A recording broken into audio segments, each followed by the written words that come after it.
Assalamualaikum warahmatullahi wabarakatuh. Perkenalkan, nama saya Siti Nur Azia Jamil.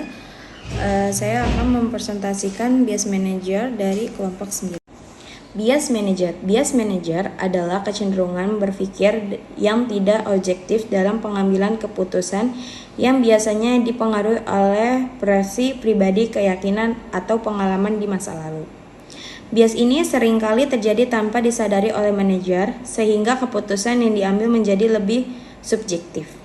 Bias dalam manajemen dapat mempengaruhi bagian aspek, mulai dari perencanaan, pengalokasian sumber daya, hingga pengelolaan karyawan. Faktor-faktor seperti tekanan waktu, emosian pribadi, dan lingkungan kerja yang tidak mendukung beragam sudut pandang menurut pembesaran potensi munculnya bias tersebut.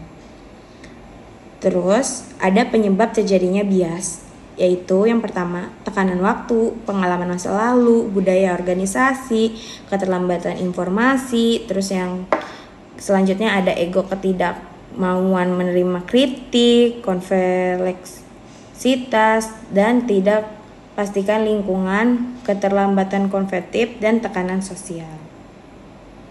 Dampak bias dalam pengambilan keputusan.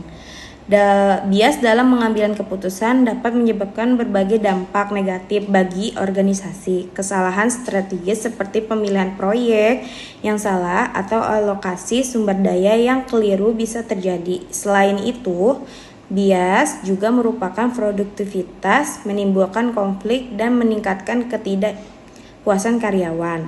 Ya kan? Perusahaan pun bisa terpengaruh dan peluang bisnis yang harus diambil itu bisa hilang. Terus strategi apa sih yang harus diambil yang mengatasi bias manager ini? Yang satu, meningkatkan kesadaran diri, mengenali dan mengevaluasi bias secara rutin. Yang kedua, membentuk tim yang beragam, yang dengan tim yang berperspektif berbeda untuk mengurangi bias. Data driven risk making, keputusan berdasarkan data dan analisis objek. Terus yang selanjutnya, berpikir kritis, menggunakan teknik seperti detail after brainstorming. Terus strategi mengatasi bias manajernya adalah pengambilan keputusan bertahap, ikuti langkah-langkah sistematis dalam membuat keputusan. Yang kedua, menerima feedback, dibuka terhadap umpan balik untuk memperbaiki keputusan. Terus yang ketiga, review keputusan, evaluasi keputusan untuk mendeteksi dan mengurangi bias.